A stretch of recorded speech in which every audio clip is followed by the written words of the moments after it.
Howdy folks, that's the fish fed for the morning. How's everybody doing? Sorry about the rough camera there.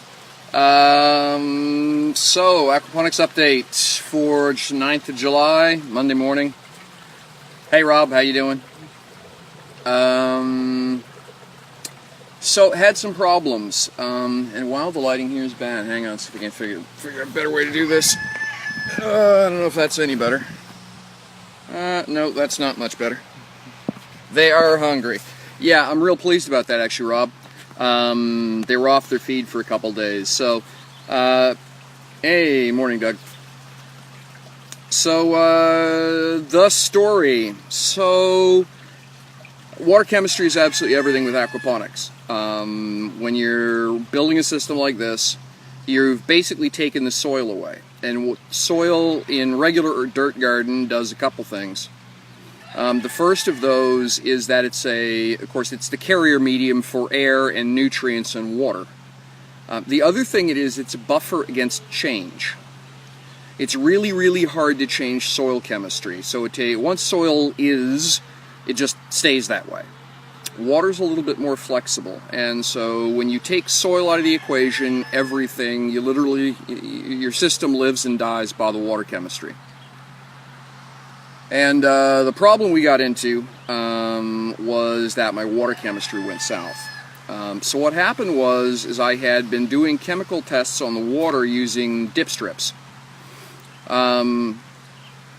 Went to my local reef aquarium store and bought a pack of dip strips. Now the idea was, when I got there, I said, this is what I'm looking for. He said, yep, here you go. It's a package of 20. They're almost $40. So I said, okay, I can't afford that. I don't need 20. He said, oh, well, here's a pack, 5 for 10. Okay, sure, that's good. I'll take that.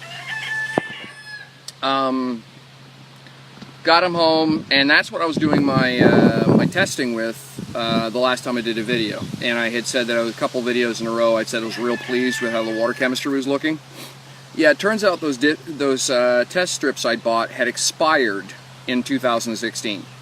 So they were well past 2 years beyond their good date. And so it turns out they were underreporting the water chemistry by conservatively 25%, probably more like 50%. So when I realized that the strips were out of date, I immediately, the first thing I did was panic, and then once I calmed down, I grabbed my regular chemistry set and did a solution-based water test, and discovered, much to my horror, that almost all my numbers were well into dangerous. Well into dangerous / fatal for the fish. First thing I did is I dumped my solids tank. That's part of what it's there for. It's a quick way to get 80 gallons of water out of the system. And then replace that with well water. Now, as much as I've been wanting to not do that and stick to rainwater, I simply didn't have enough rainwater to get the job done. So I did about a 20% water test is what dumping that tank does for me. 20% water change, my apologies. Unfortunately, about a day or so later, I came out to find a handful of fish floating up at the surface. So we've lost, I think it was 5 came out. So the total count so far is a loss of 6. I know I bought 20, it was 24 plus a couple more because they were small, quote. So I probably had 25, 26 fish. So I've lost, so total now is 6. That I've lost. So 5 in the last kill. And that was purely a water chemistry problem. I went and immediately did a water test that morning. Sure enough, my numbers were right back up into the dangerous zone. So did another partial water change on the system. And then had a powwow with the housemates. And basically decided to spend a little bit of the house budget on getting the system fully built out. The problem is, it turns out, is that you need at least one established plant. That's not one seedling, but one established plant per fish in the system. So, and that number goes up based on the weight of the fish. Bigger fish, obviously enough, produce more waste. But the rule is, for every hand-length fish in the system, you want one fully established plant growing somewhere. And I was well below a quarter that number. So I was never going to get the chemistry under control.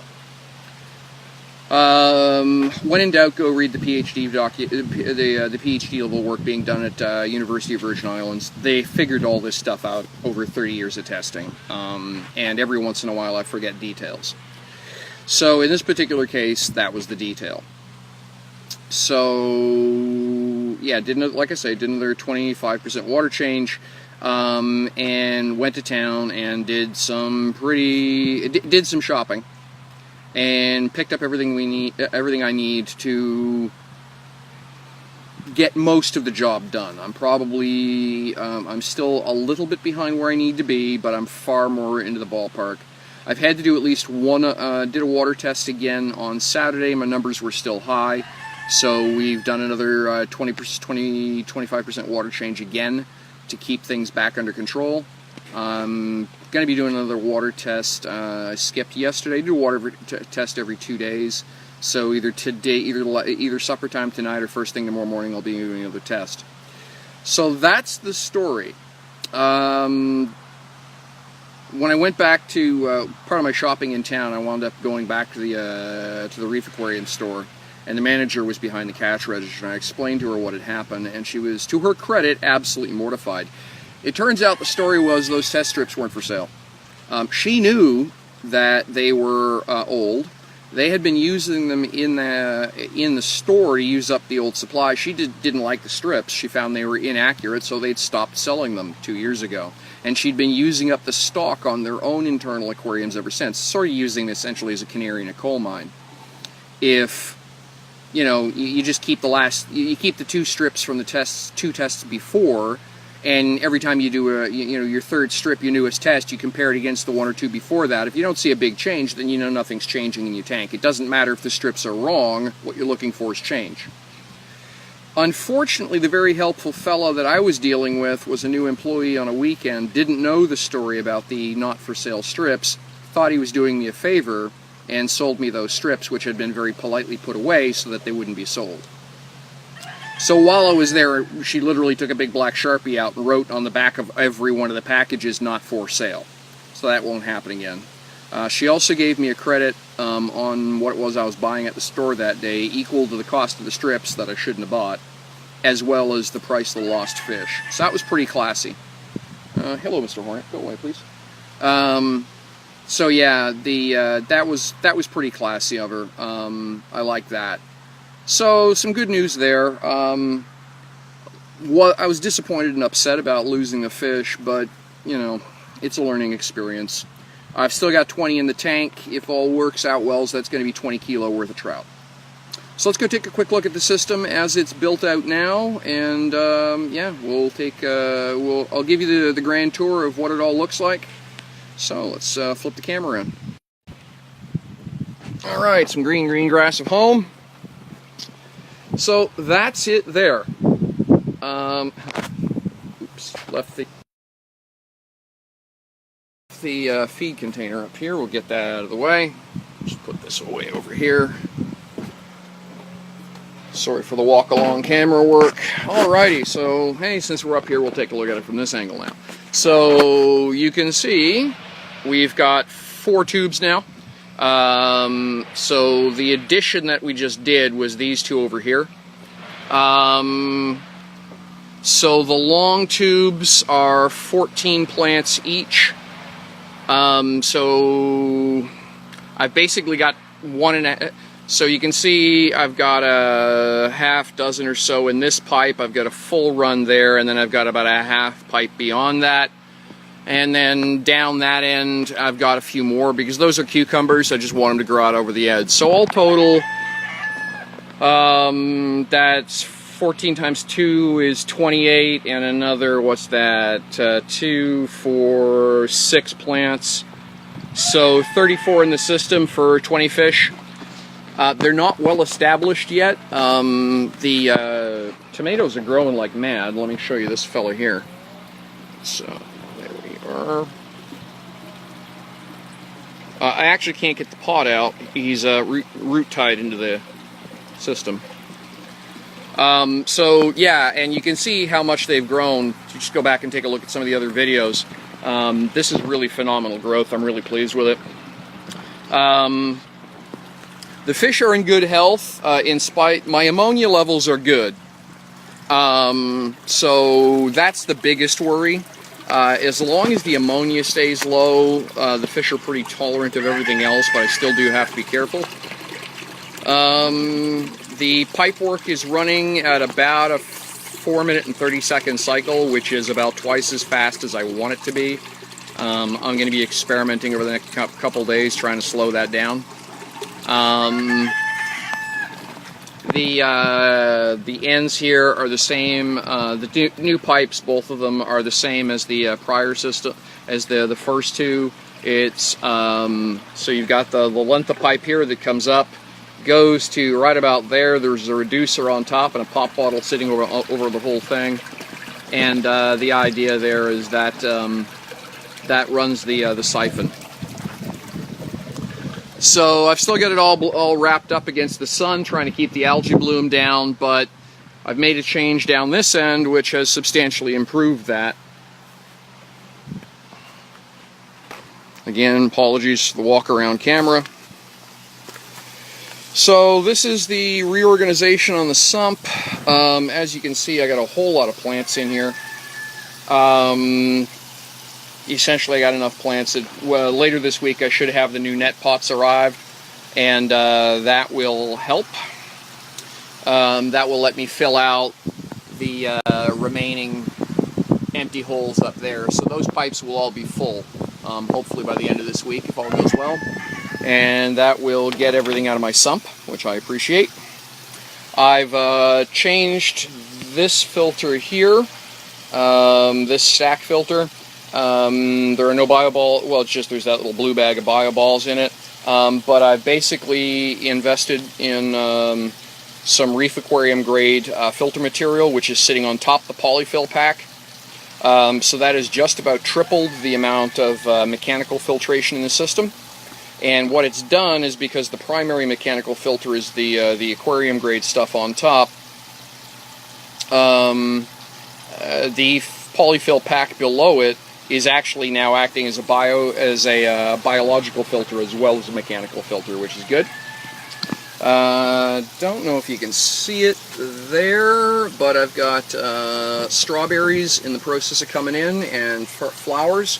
So I'll get a couple strawberries off this. I've got a mixture of just about everything growing here in the sump, because it's just a mixture of everything I'm going to need, other than the marigolds. The marigolds are self-defense plants. But yeah, everything else that you see down here is just more of what I'm growing up here. So, and again, the idea is to try and keep everything I need to be able to make a good pasta sauce when I'm done. So, a little bit of restructuring here on the pipe work. We've got better connectors now for the ends. No jury rigging. It's a barb fitting that goes into a slip fit, goes straight into the pipe work, which is a whole lot cleaner. So we come. Where's my finger here? There we are. So we're going to come out of the hose. This is the pump down here. Come up and across. Pressurizes the line. That valve controls the pressure on the line, and then each one of these runs out to one of the pipes. Right. So a little bit bigger, just a little bit more complicated because the amount of stuff we've got going on. The orange container you're seeing in the back, big box store container there, is a biofilter. It's running 8 liters of the blue bioballs in there and an air stone, and so water gets injected via the pipe that you can see on the top here. So this is water being pumped up via this hose, goes into the top, gets forced all the way down to the bottom of the container, and then you can see here there's a pipe going out the bottom. What it is that there's, on this side of the tank, there is a surface skimmer. So the water has to flow, gets driven down to the bottom of the filter, and then flows up through the bioballs, and the air gets all mixed up and stirred up. That gives a place for the beneficial bacteria to do its work and cleans the water up. Just putting that in has dramatically improved the clarity of the water, and that water clarity is a big piece of water health. So that's cool. Yeah, that's pretty much the system as we have it now. I'm pretty pleased with it. Like I say, I'm kind of disappointed, discouraged about the fish kill, but it's, you know, it's 5 out of 20. It's 5 out of 25, 6 out of 27, or something like that. So live and learn, you know. So that's it. And here we are. I'm going to find my favorite piece of leaning wall here. So that is the update for today. I think, yeah, that's just about everything I wanted to talk about. Like I said, I got to do another water test. Mosquitoes. I got to do another water test in a day, either today or tomorrow, just to keep track of everything. And then if I have to, I'll do another partial water change until those plants get better established and start pulling more and more of the nitrate, the plant food, out of the water.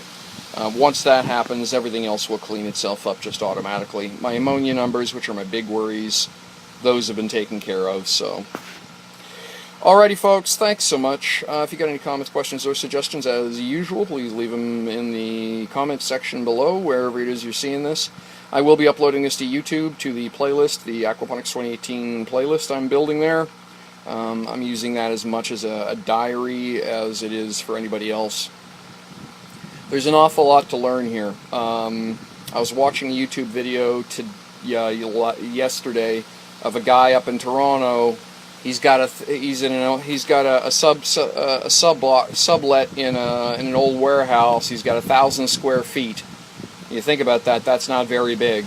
And he's got, basically doing what I'm doing here, 2 tanks of totaling 400 Nile tilapia and 320 plants, and he expects to double his system, and he's selling that stuff commercially, and he can't keep it in store. Basically, they get 17 harvests a year, he says.